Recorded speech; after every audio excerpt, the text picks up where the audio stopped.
Add कर दूं। देखिए, दुनिया में एक टर्म है मास ट्रांजिट। जो दुनिया के बड़े शहर हुआ करते हैं, कराची इस वक्त दुनिया में, कराची की जो आबादी हो चुकी है, दुनिया का ये पांचवा या छठा बड़ा शहर हो चुका है। दुनिया में हमारा नंबर पांचवें या छठे नंबर पे आता है आबादी के लिहाज से। और कराची का जो इस वक्त साइज है वो दुनिया के कई ममालिक से ज़्यादा है। हम ऑन पेपर्स कहते हैं इसकी आबादी 1 करोड़ 30 लाख या 40 लाख है, लेकिन लोग कहते हैं कि इसकी आबादी 3 करोड़ से कम नहीं है। जो रोडों पे आप निकलें, रश देखें। अब हम क्यों नहीं सीखते दुनिया से कि दुनिया क्या करती है बड़े शहरों को मैनेज करने के लिए। हम चलें, हम कहें वेस्ट में हम नहीं जा सकते, हम अपने पड़ोसी मुल्कों में तो देख सकते हैं ना। बॉम्बे मेट्रो बना चुका है, ढाका मेट्रो बना चुका है, सऊदी अरब दुबई मेट्रो बना चुका है।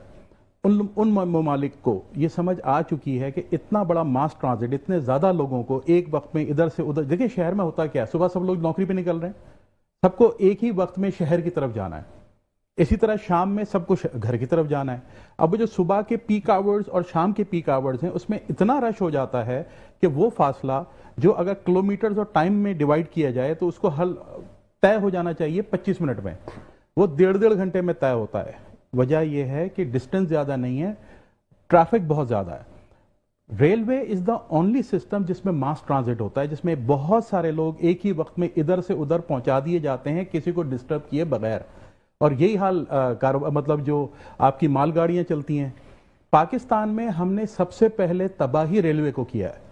चाहे हमारी डोमेस्टिक रेलवे चल रही हो या नेशनल लेवल पे चल रही हो, मतलब शहरों के दरमियान चल रही हो, सूबों के दरमियान चल रही हो, या शहर के अपने अंदर चल रही हो। पाकिस्तान रेलवे का जो लोकल निज़ाम है कराची का, ये 60 तक 65-70 तक बहुत अच्छा था। यहाँ पे मतलब हम अपने बड़ों से सुनते हैं कि वो ट्रेन से सदर की तरफ, मलीर से लोग सदर की तरफ नौकरियों पे जाया करते थे ट्रेन के ऊपर। मुझे एक साहब मिले स्टेट बैंक के और नेशनल बैंक के, उन्होंने मुझे ये बताया कि यार देखें ट्रेन का सिस्टम खराब कैसे हुआ। वो मलीर से आते थे, स्टेट बैंक का हेड ऑफिस है आई रोड पे कोने पे, और नेशनल बैंक का हेड ऑफिस भी उधर ही है। वो कहने लगे जो ट्रेन हमें मलीर से मिलती थी वो हमें पहुंचाती थी 9:30 बजे, ऑफिस का टाइम 9 बजे था।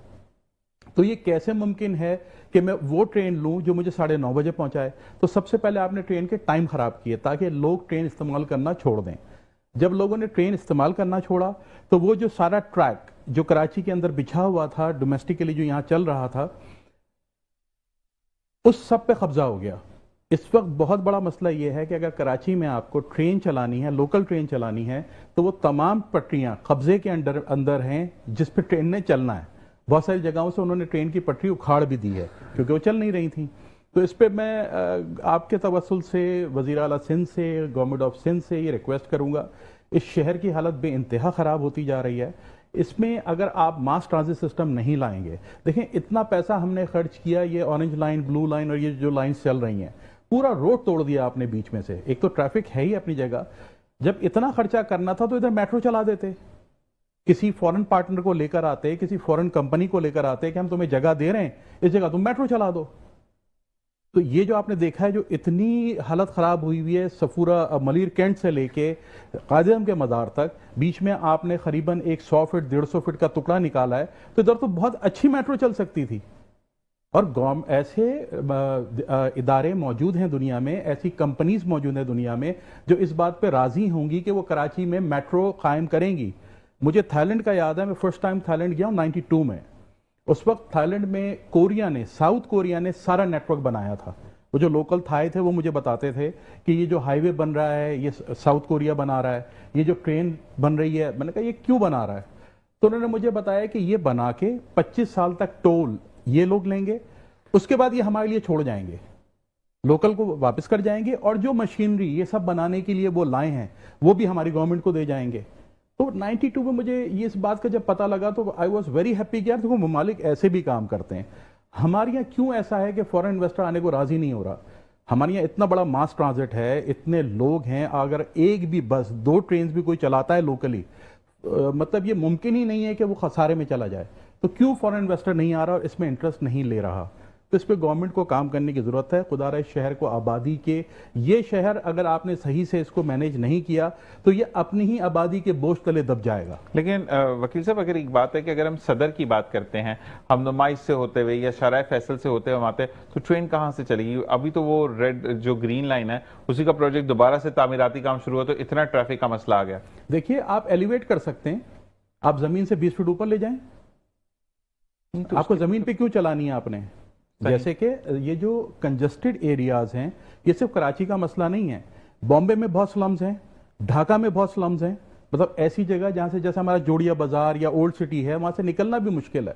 लेकिन आपके पास एमए जिन्ना रोड तो मौजूद है ना, एमए जिन्ना रोड से आप पिलर्स एलिवेट करें, 20 फीट पे ले जाएं, 30 फीट पे ले जाएं, नीचे गाड़ियां भी चलती ना, ऊपर ट्रेन भी चलती रहे। देखें, ये जिसका काम है ना, अगर हम वो प्रोफेशनल्स लाएंगे, वो अपना रास्ता खुद बना लेंगे, क्योंकि उनकी स्टडी, उनकी रिसर्च इसी चीज में है कि हमने रास्ता कैसे बनाना है, हम किन चीजों को सही करेंगे। अब देखें, लाहौर में इन्होंने बहुत बड़ा इंक्रोचमेंट ऑपरेशन किया था शहबाज शरीफ के दौर में।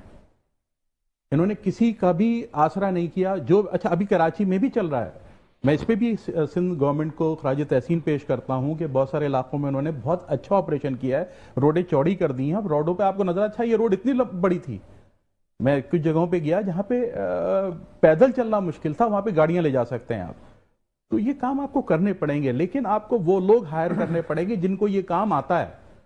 जैसे एक इंजीनियर वकालत नहीं कर सकता, इस तरह एक वकील इंजीनियरिंग नहीं कर सकता। तो आप वो लोग लाएं जो मास ट्रांजिट से रिलेटेड होते हैं, जिनको पता होता है, और जो ideas out of the box सोच के लाते हैं कि ऐसा एरिया जिसमें एक आम आदमी समझता है ट्रेन या बस कैसे पहुंचेगी, उधर तक उसको पहुंचाते हैं। तो ये हमें एक्सपर्ट्स इसमें इन्वॉल्व करने पड़ेंगे। तो अब जहां